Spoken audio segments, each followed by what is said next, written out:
You see them Asian people that I just was talking? I live in Rico Park now.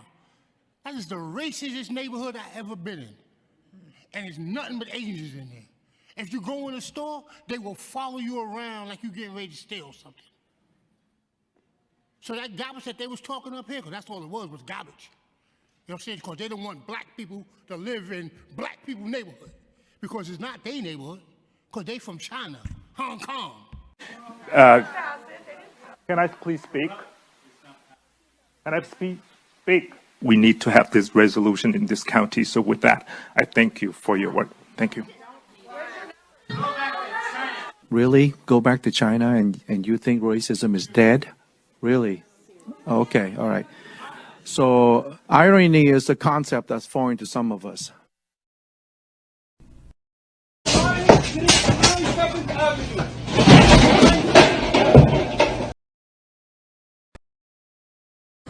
Did you hear him? Open the door, Dad.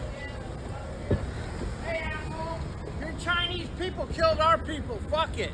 That's why you need to all go home. Hey, get out of here. When I shop for a new TV at Best Buy or shop for a new car at the BMW dealership, the car salesman or the Best Buy employee keeps following me around. I guess they're just being racist towards me too. In your typical Western country, like in USA, New York City, that's how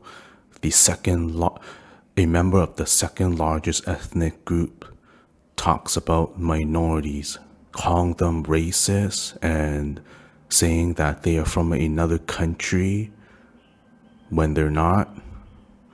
That's just how minorities get treated in your typical Western country. In Western countries, community leaders from a minority group, ethnic minority community leaders get talked to and about like that, telling them to go back to another country that they probably never been to.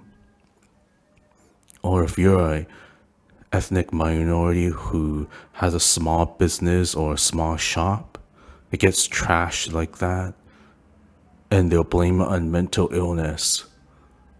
Or if you're a member of a ethnic minority, they'll mislabel you, they'll call you something else and call you a killer, a COVID spreader, or whatever when you didn't do anything and you never left the country and that's your real country.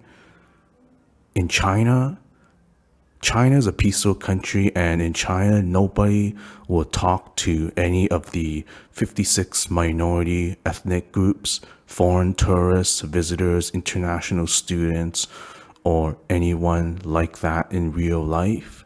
People in China are peaceful. The government of China is peaceful domestically and internationally. Nobody in China will go up to another ethnic group member and call them out for whatever reason, call them racist or call them a killer or call them dirty or whatever. That just doesn't happen in China. And if you see a foreign tourist from a Western country, they're white, from the Middle East, India, or Africa, whatever, no Chinese person will go on a rant in front of them or even talk behind their back, calling them this and that.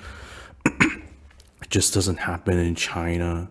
China is a peaceful country.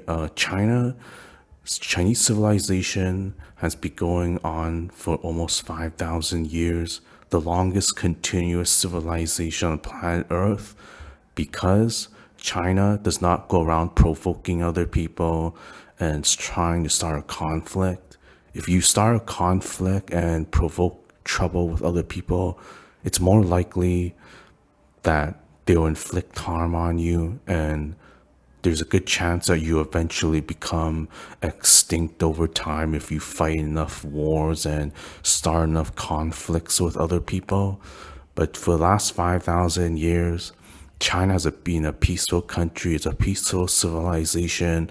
It doesn't go around the world or go around provoking trouble with its neighbors. That's why China has survived for so long. Chinese civilization has been on for 5,000 years, longest continuous civilization on planet Earth, because other people don't go around attacking China, and China doesn't go around provoking them and starting an armed conflict. But when you look at other cultures, historical cultures, they always get wiped out through war, because they're always trying to control other people, like what the Western world is right now is trying to do, control other people. The Korean War was not about communism or capitalism. The United States and Western countries just wanted a land border with China, lining up their foreign Western troops along the border with China, trying to provoke trouble with China, like what they're doing, what they do with Israel and Syria, trying to provoke trouble. And in the 1960s, China, they were trying to provoke trouble with China. They already had British soldiers in Hong Kong, lining the border with China, and the United States just wanted a piece of that, but except it was in Korea. So yeah, they're trying to create trouble. They want as many land borders as possible with China, trying to cock up a fake, trying to provoke China or do some fake news on China, saying China did this, China did that, and let's go to war. We got to invade China. We got to invade They got to invade Northeast China for their minerals, for their lithium, and for their oil and gas. It's just all fake news. So China didn't allow United States to set up a land border with China, so that's why North Korea and South Korea are divided. Unfortunately, you know what, United States should just leave Korea and let them figure out themselves peacefully.